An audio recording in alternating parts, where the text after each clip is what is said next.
from Prince Licano. Nagpapareseta siya ng ciprofloxacin for UTI. Tinatanong din niya kung pwede itong inumin as needed kapag nakakaramdam ng balisawsaw pero wala namang mga signs na sumasakit.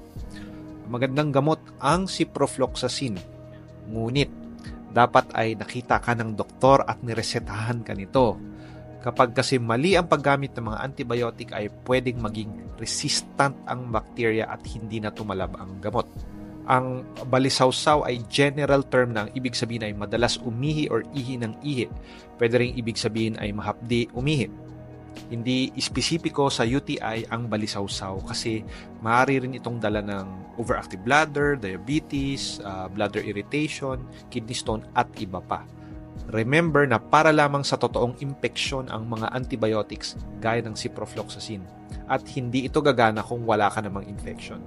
Best pa, ipatingin ito sa inyong doktor yung nararamdaman ninyo bago magtangkang uminom ng kahit anong gamot.